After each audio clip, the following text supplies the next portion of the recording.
Everyone, welcome to my channel. This reading is going to be for the sign of Taurus, Sun, Moon, Rising, and Venus sign. This is your second half of September reading, your September mid-month. I'm doing a 7-card advice spread using the Cosmic Tarot. Ooh, look at that. King of Pentacles and the Chariot. Could be dealing with Cancer or Capricorn, or you may have those energies in your chart.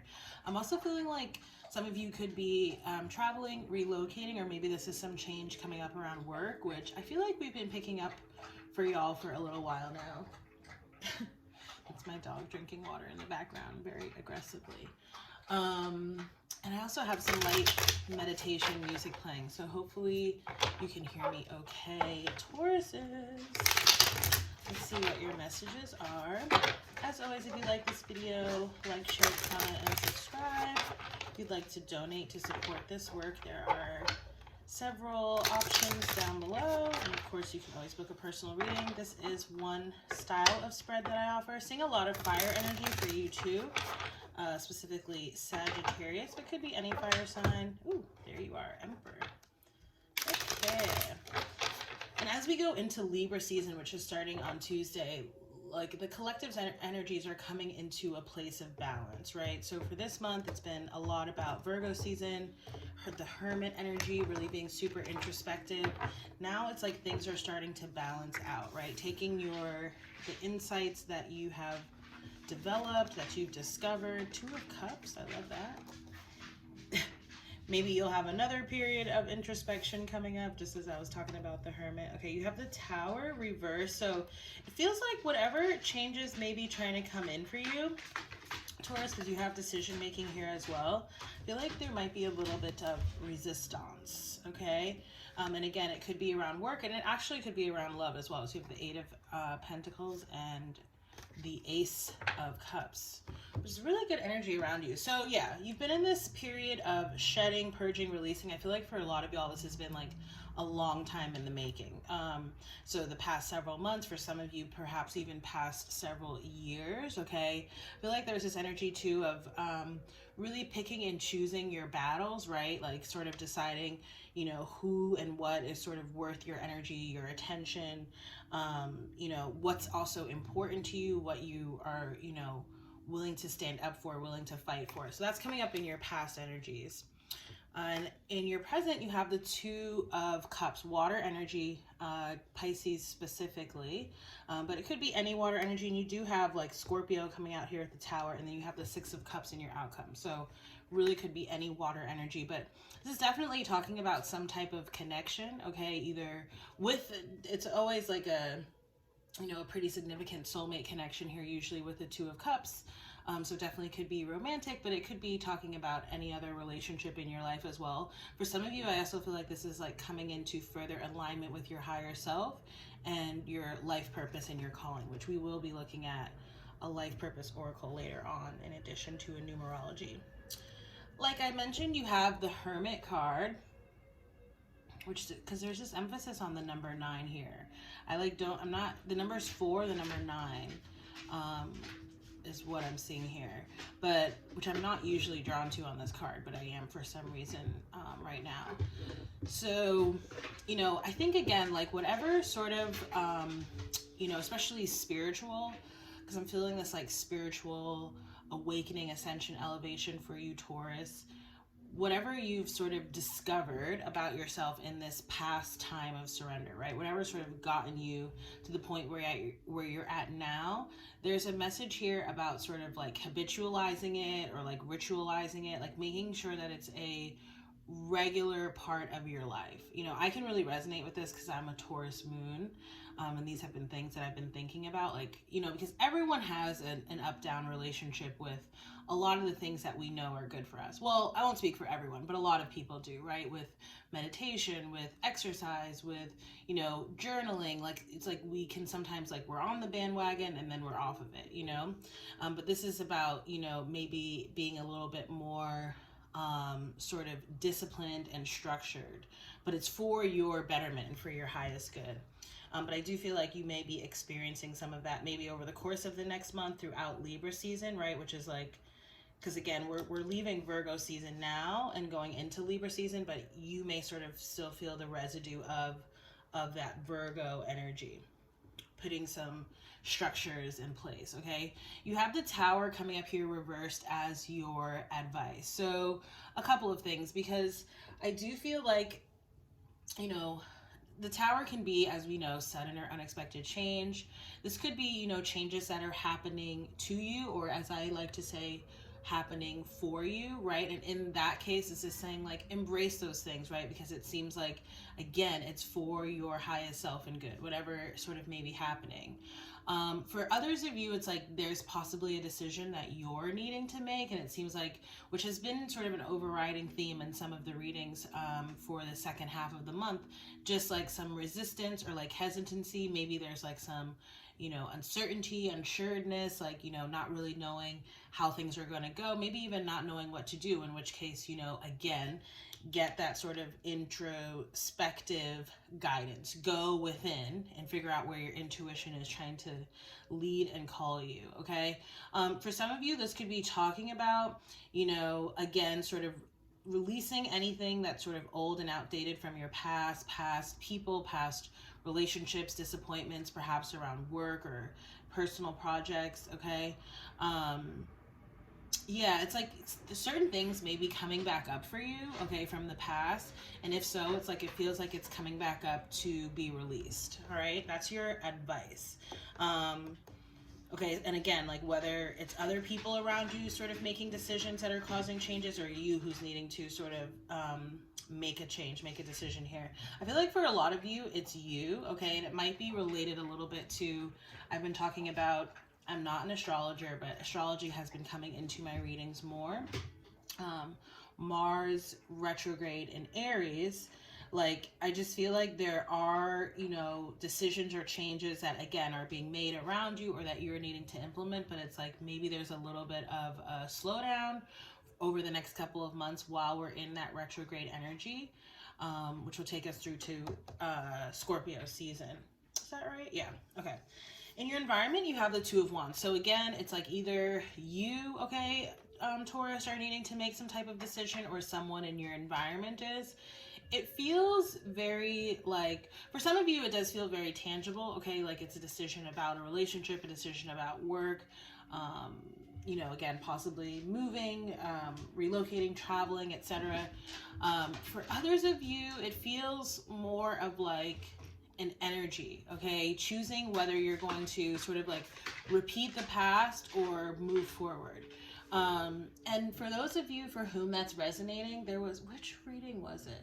It might have been the general second half of August reading, okay? Because again, for you, Taurus, I'm feeling like there's this very sort of lingering effect in your readings. I mean, readings aren't really timed, right? Like, and they, like, it really depends on each and every individual, but for some reason for you, Taurus, I'm just feeling like a span of time as it relates to your reading, both historically as well as the more future facing energy, okay?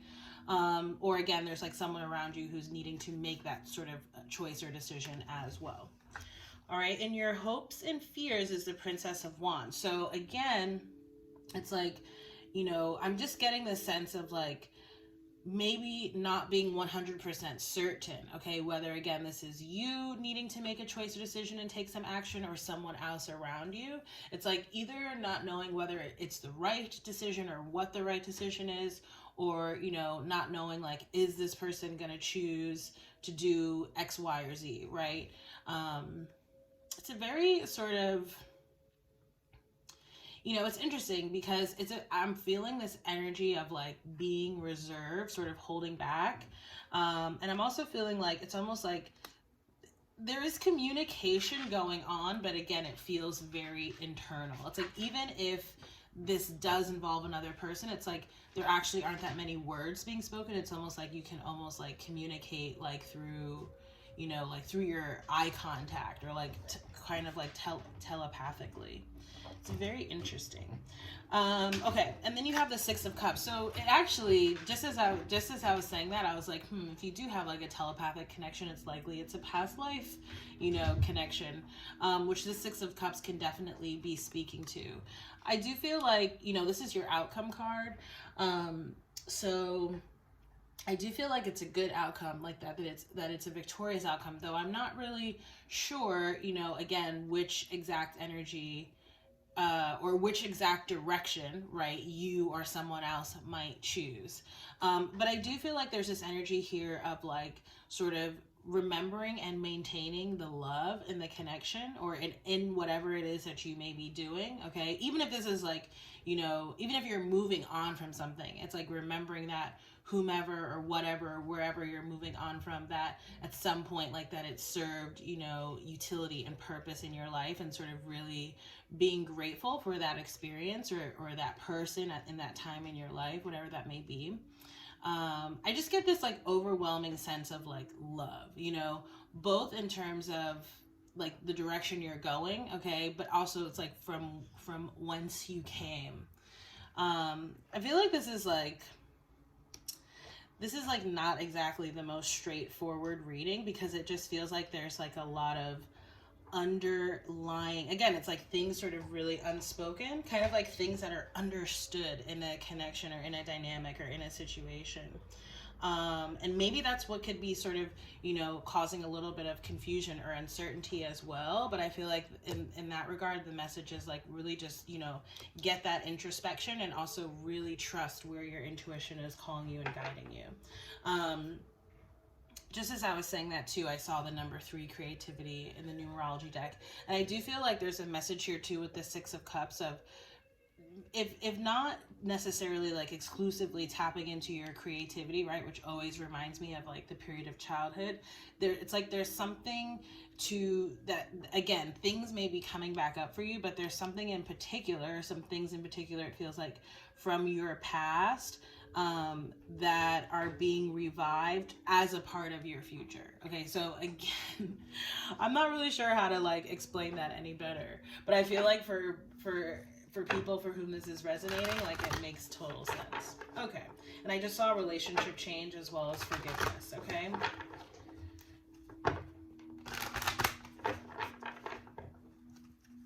For some of you, this could be talking about, the relationship with your parents or a parent or a grandparent.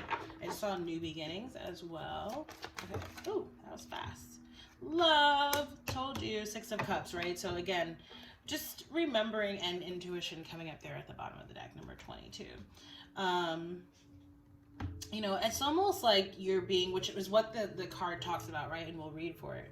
But how love is like foundational to everything, right? And sometimes it's really hard to remember. But I think it's like a really super important reminder and lesson in life, right? And if we don't learn that lesson, it's like we keep going through experiences where that's what's going to try to come across, right?